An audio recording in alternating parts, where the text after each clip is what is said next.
Hi hello friends, welcome back to my channel cooking with Ramya. ಇವತ್ತು ನಾನು ನಿಮಗೆ ತುಂಬಾ ಹೆಲ್ತಿ ಹಾಗೂ ಟೇಸ್ಟಿಯಾದಂತಹ ಆ್ಯಪಲ್ ಮಿಲ್ಕ್ ಶೇಕ್ನ ಸಿಂಪಲ್ ಆ್ಯಂಡ್ ಕ್ವಿಕ್ಕಾಗಿ ಹೇಗೆ ಮಾಡೋದು ಅಂತ ತೋರಿಸ್ತಾ ಇದ್ದೀನಿ. ಮೊದಲಿಗೆ ನಾನಿಲ್ಲಿ ಒಂದು ಆ್ಯಪಲ್ನ ಸಿಪ್ಪೆ ತೆಗೆದು ನೀಟಾಗಿ ಕಟ್ ಮಾಡಿ ಇಟ್ಕೊಂಡಿದ್ದೀನಿ. ನೀವು ಬೇಕಂದರೆ ಸಿಪ್ಪೆ ಸಮೇತ ಕೂಡ ಯೂಸ್ ಮಾಡ್ಬೋದು. ಕಟ್ ಮಾಡಿರುವಂತಹ ಆ್ಯಪಲ್ನ ಮಿಕ್ಸಿ ಜಾರ್ಗೆ ಹಾಕ್ಕೊಳ್ಳೋಣ. ನಂತರ ನಮ್ಮ ಟೇಸ್ಟಿಗೆ ಅನುಗುಣವಾಗಿ ಒಂದು 3-4 ಸ್ಪೂನ್ ಅಷ್ಟು ಶುಗರ್ನ ಆ್ಯಡ್ ಮಾಡ್ಕೊಳ್ಳೋಣ. ನೆಕ್ಸ್ಟ್ ಒಂದು 4-5 ಐಸ್ ಕ್ಯೂಬ್ ಹಾಕ್ಕೊಳ್ಳೋಣ. ಇದು ಆಪ್ಷನಲ್, ಬೇಕಂದರೆ ಹಾಕೋಬೋದು. ನಂತರ ಒಂದು ಗ್ಲಾಸ್ ಅಷ್ಟು ಚಿಲ್ಡ್ ಮಿಲ್ಕ್ನ ಕೂಡ ಇದಕ್ಕೆ ಸೇರಿಸ್ಕೊತಾ ಇದ್ದೀನಿ. ಸೊ ನೆಕ್ಸ್ಟ್ ನಾವು ಇದನ್ನು ಫೈನಾಗಿ ಗ್ರೈಂಡ್ ಮಾಡ್ಕೋಬೇಕಾಗತ್ತೆ.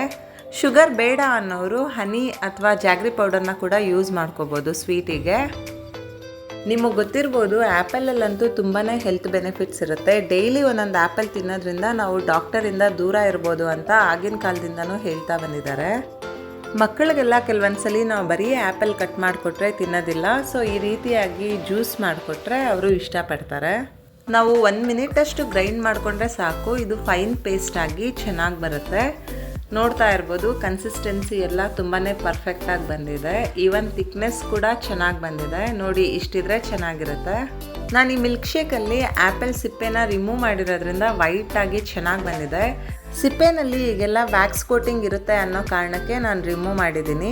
ಪರವಾಗಿಲ್ಲ, ಫೈಬರ್ ಇರುತ್ತೆ ಅನ್ನೋರು ಹಾಗೆ ಕೂಡ ಚೆನ್ನಾಗಿ ತೊಳೆದು ಯೂಸ್ ಮಾಡ್ಕೋಬೋದು. ವಾವ್, ಫೈನಲ್ ಆಗಿ ನಮ್ಮ ಆ್ಯಪಲ್ ಮಿಲ್ಕ್ ಶೇಕ್ ರೆಡಿ ಆಗಿದೆ. ಸೊ ಲಾಸ್ಟಲ್ಲಿ ಕಟ್ ಮಾಡಿರೋ ಅಂತಹ ಬಾದಾಮಿನ ಹಾಕ್ಕೊಂಡು ಗಾರ್ನಿಷ್ ಮಾಡ್ಕೊಳ್ಳೋಣ. ಮನೆಗೆ ಯಾರಾದ್ರು ಗೆಸ್ಟ್ ಬಂದಾಗ ಅಥವಾ ನಾವೇ ಹೊರಗೆ ಹೋಗಿ ಮನೆಗೆ ಬಂದಾಗ ಮಕ್ಕಳಿಗೆ ಎಲ್ಲರಿಗೂ ಕೂಡ ಇದನ್ನು ತುಂಬಾ ಕ್ವಿಕ್ಕಾಗಿ ಮಾಡಿಕೊಡ್ಬೋದು. ನೋಡಿದ್ರಲ್ಲ, ಎಷ್ಟು ಸಿಂಪಲ್ ಆಗಿ 2 ಮಿನಿಟ್ಸಲ್ಲೆಲ್ಲ ಈ ಮಿಲ್ಕ್ ಶೇಕ್ ಮಾಡ್ಬೋದು ಅಂತ. ನಿಮಗೇನಾದರೂ ಈ ರೆಸಿಪಿ ಇಷ್ಟವಾಗಿದ್ದರೆ ನನ್ನ ಚಾನಲ್ಗೆ ಸಬ್ಸ್ಕ್ರೈಬ್ ಮಾಡಿ. ಮುಂದೆ ಒಂದು ಹೊಸ ರೆಸಿಪಿ ಜೊತೆ ಸಿಗೋಣ. ಅಲ್ಲಿವರೆಗೂ take care, have a great day, bye.